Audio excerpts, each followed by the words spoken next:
ಎಲ್ರಿಗೂ ನಮಸ್ಕಾರ. ಒಂದು ಹೊಸ ವಿಡಿಯೋಗೆ ಸ್ವಾಗತ.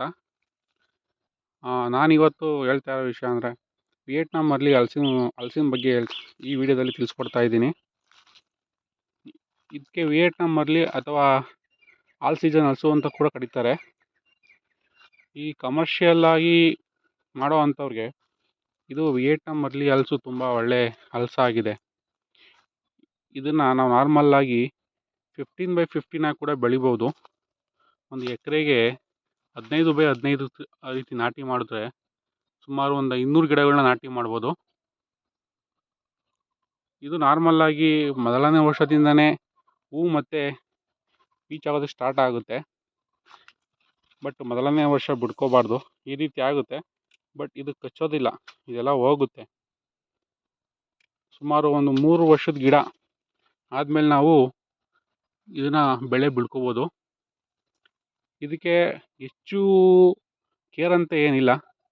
ನಾರ್ಮಲ್ಲಾಗಿ ವೀಕ್ಲಿ ಒನ್ಸು ನೀರು ಕೊಟ್ಟು ಪೋಷಣೆ ಮಾಡಿದ್ರೆ ಸಾಕು, ತುಂಬ ಚೆನ್ನಾಗಿ ಬರುತ್ತೆ. ನಾವು ಬೆಳೆದಿರೋವಂಥದ್ದು ಇಲ್ಲಿ ಮಾವಿನ ಗಿಡದ ಮಧ್ಯೆ ನಾಟಿ ಮಾಡಿರೋ ಅಂಥದ್ದು. ನೀವು ನೋಡ್ಬೋದು, ಇಲ್ಲಿ ಮಾವಿನ ಗಿಡದ ಮಧ್ಯೆ ಇರೋ ಖಾಲಿ ಜಾಗದಲ್ಲಿ ನಾಟಿ ಮಾಡಿರೋ ಅಂಥದ್ದು.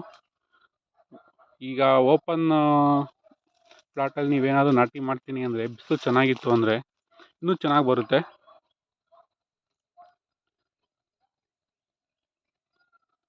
ಇವು ಗಿಡನ ಆದಷ್ಟು ನಾಟಿ ಮಾಡಬೇಕಾದ್ರೆ ಸ್ವಲ್ಪ ಸುಮಾರು ಒಂದು ವರ್ಷದ ಗಿಡ ರೀತಿ ದೊಡ್ಡ ಗಿಡ ತೊಗೊಂಡು ನಾಟಿ ಮಾಡಿದ್ರೆ ನಿಮಗೆ 2 ವರ್ಷದಲ್ಲೆಲ್ಲ ನಿಮಗೆ ಒಳ್ಳೆ ಚೆನ್ನಾಗಿ ಫಸಲು ಬರೋದಕ್ಕೆ ಸ್ಟಾರ್ಟ್ ಆಗುತ್ತೆ.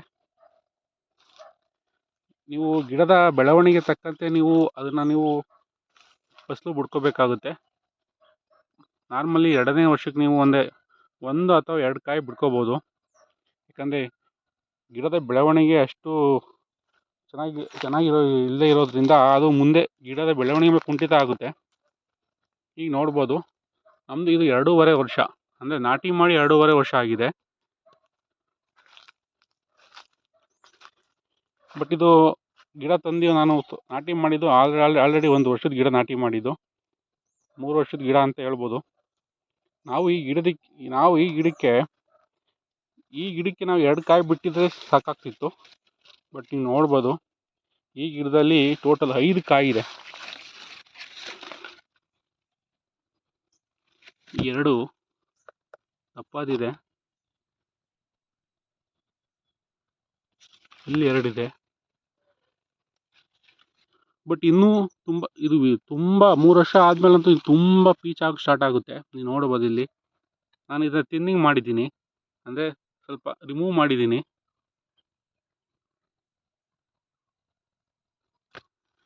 ಮೇಲೆ ನೋಡ್ಬೋದು, ಇನ್ನೂ ತುಂಬ ಪೀಚಸ್ ಇದೆ ನೋಡಿ.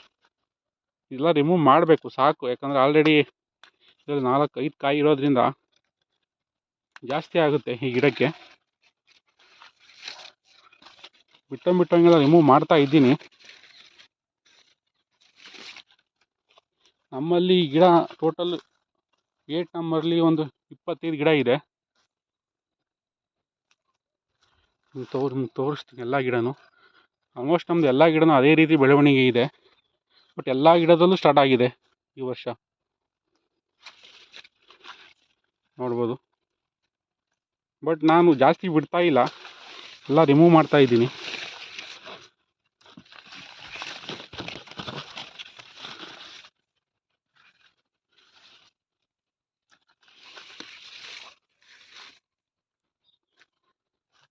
ಒಂದು ಗಿಡದಲ್ಲಿ 1 ಕಾಯಿ ಅಷ್ಟೇ ಬಿಟ್ಟಿರೋದು ನಾನು. ಅದೊಂದು ಗಿಡದಲ್ಲಿ ಮಾತ್ರ 5 ಕಾಯಿ ಬಿಟ್ಟಿದ್ದೀನಿ ಅಷ್ಟೇ. ಅದು ಬಿಟ್ಟರೆ ಬೇರೆ ಗಿಡದಲ್ಲೆಲ್ಲ 1 ಕಾಯಿ ಬಿಟ್ಟಿರೋದು. ಇಲ್ಲಿ ನೋಡ್ಬೋದು, ಈ ಗಿಡದಲ್ಲಿ 1 ಕಾಯಿ ಮಾತ್ರ ಬಿಟ್ಟಿರೋದು.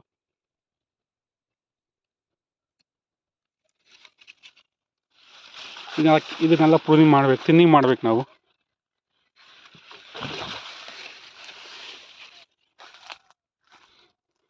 ನೀವು ಹಲಸನ್ನ ನೀವು ತೆಂಗಿನ ರೀತಿ ಕಲ್ಪವೃಕ್ಷನ ಹತ್ರನೇ ಹೇಳ್ಬೋದು.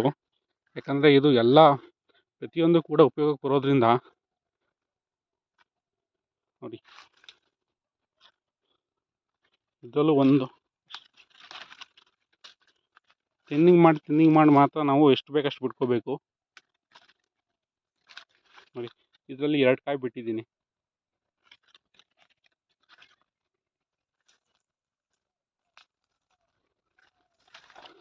ಇದಕ್ಕೆ ಹೆಚ್ಚು ನೀರಿನ ಅವಶ್ಯಕತೆ ಇಲ್ಲ.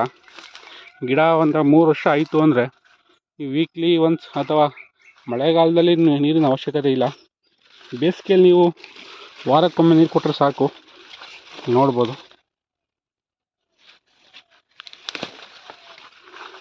ಇದರಲ್ಲೂ ಕೂಡ ಒಂದೇ ಬಿಟ್ಟಿರೋದು. ಇಲ್ಲಿ ನೋಡಿ, ಎಲ್ಲ ತೆಗಿಬೇಕು. ಯಾಕಂದರೆ ನೀವು ಇದು ಆಲ್ ಸೀಸನ್ ಹಲ್ಸು ಅಥವಾ ಸರ್ವ ಋತು ಹಲ್ಸು ಅಂತ ಕರೀತಾರೆ.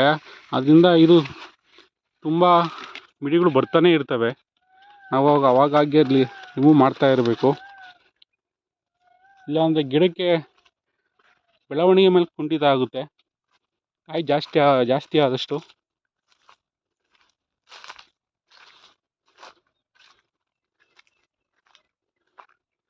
ಇಲ್ಲಿ ನೋಡ್ಬೋದು ನೋಡಿ, ಈ ಗಿಡದಲ್ಲಿ ಈ ಒಂದೇ ಕಾಯಿ ಬಿಡೋದು.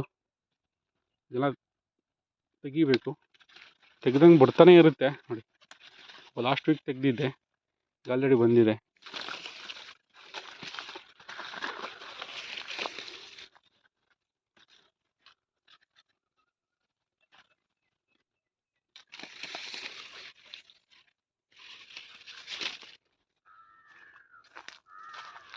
ಸಿಂಗಾಪುರ ವಾಡ ಅನ್ನೋ ಹಲ್ಸು ಲಾಸ್ಟ್ ಇಯರ್ ಪ್ಲಾಂಟೇಶನ್ ಮಾಡಿರೋವಂಥದ್ದು.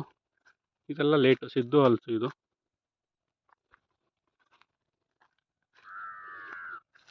ನೋಡಿ, ಈ ಗಿಡದಲ್ಲಿ ಕೂಡ ಒಂದೇ ಬಿಟ್ಟಿರೋದು.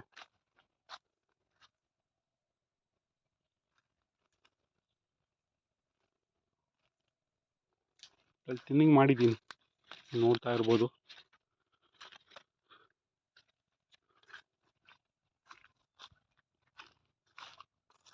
ಈ ಹಲಸಿಗೆ ಮೈನ್ ಏನಪ್ಪ ಅಂದರೆ ತಿನ್ನಿಂಗ್ ಇಂಪಾರ್ಟೆಂಟು. ಅಂದರೆ ನೀವು ಬಿಡೋವಂಥ ಎಲ್ಲ ಹಲಸು ಕೂಡ ಜಾಸ್ತಿ ಆಗಿಬಿಟ್ರೆ ಗಿಡದ ಮೇಲೆ ಎಫೆಕ್ಟ್ ಆಗುತ್ತೆ. ನೋಡಿ, ಇಷ್ಟಿದೆ ಅಂತ ಇದರಲ್ಲಿ. ಇವಾಗ ತೆಗಿಬೇಕು ನೋಡಿ.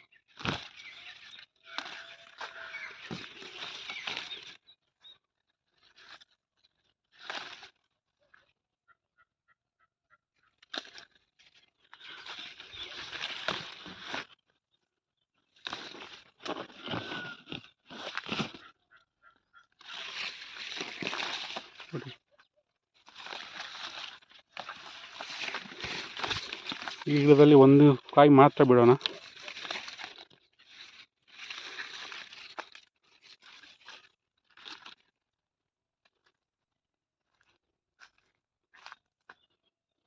ಇದು ಹಣ್ಣಿಗಿಂತ ಇವು ತರಕಾರಿ ಪರ್ಪಸ್ ಬೆಳೆದಾದರೆ ತುಂಬ ಡಿಮ್ಯಾಂಡ್ ಇದೆ. ಈ ಕಾಯಿಗೆ ತುಂಬ ಚೆನ್ನಾಗಿ ಬರುತ್ತೆ ಮತ್ತು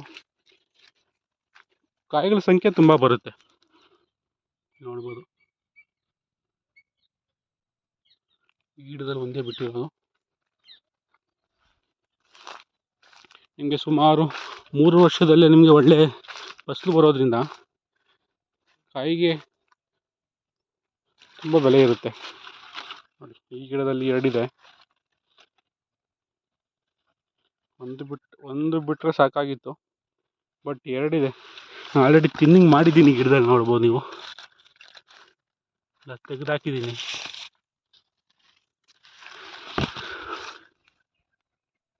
ಇಲ್ಲೊಂದಿದೆ, ಎಲ್ಲ ತೆಗಿಬೇಕು, ಇಲ್ಲಾಂದರೆ ಗಿಡಕ್ಕೆ ಜಾಸ್ತಿ ಆಗುತ್ತೆ.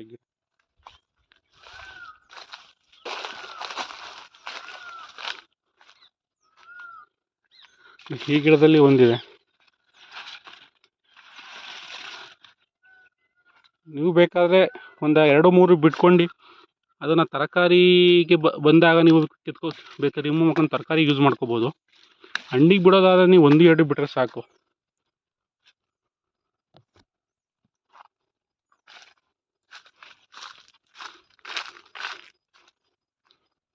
ನೋಡಿ, ಇದರಲ್ಲಿ ಒಂದಿದೆ.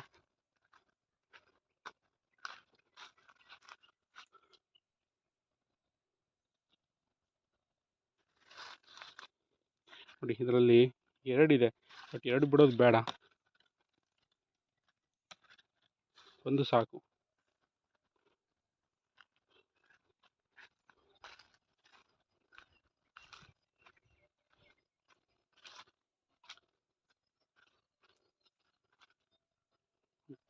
ಇದರಲ್ಲಿ ಆಲ್ರೆಡಿ ನಾನು ತಿನ್ನಿಂಗ್ ಮಾಡಿದ್ದೆ. ಇವು ತುಂಬ ಮಿಡಿಗಳಾಗ್ತಾ ಇದ್ದಾವೆ, ಎಲ್ಲ ತೆಗಿಬೇಕು. ಒಂದಿದೆ ಸಾಕು.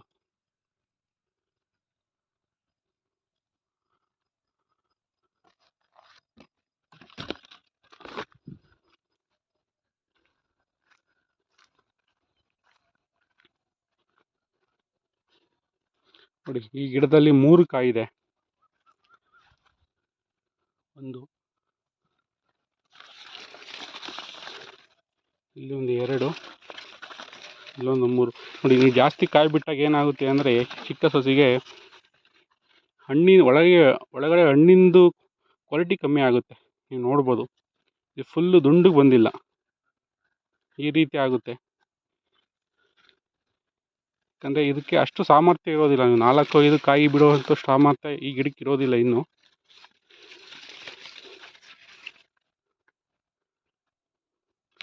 ಗಿಡಕ್ಕೆ ತಕ್ಕಂತೆ ಕಾಯಿ ಬಿಟ್ಕೋಬೇಕಾಗುತ್ತೆ.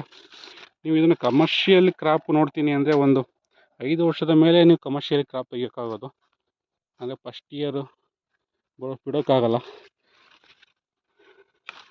ಆಮೇಲೆ 2-3 ಇಯರ್ಸ್ ನೀವು ಮನೆ ಬಳಕೆಗೆ ಮಾತ್ರ ಬಿಟ್ಕೋಬೋದು.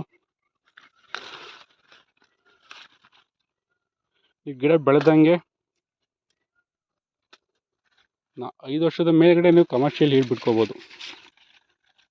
ತುಂಬ ಹಲಸಾಗುತ್ತೆ, ನೋಡ್ಬೋದು.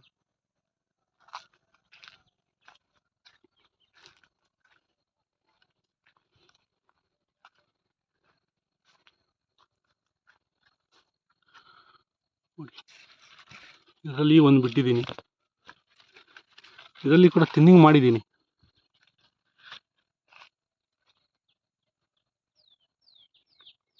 ನಮ್ಮಲ್ಲಿ ಬೇರೆ ವೆರೈಟೀಸ್ ಆಲ್ಸೋ ಉಂಟು, ಬಟ್ ಅದು ಯಾವುದೂ ಫಸಲಿಗೆ ಇನ್ನೂ ಬಂದಿಲ್ಲ.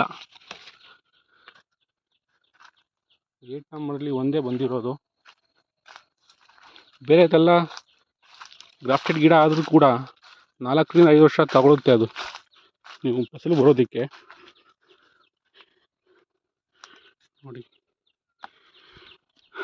8 ನಂಬರಲ್ಲಿ ಮಾತ್ರ 25 ಗಿಡದಲ್ಲಿ 25 ಗಿಡನೂ ಕೂಡ ಫಸಲಿಗೆ ಬಂದಿದೆ. ನೋಡಿ, ಎಲ್ಲ ತೆಗೆದು ಒಂದು ಕಾಯಿ ಮಾತ್ರ ಬಿಡೋಣ.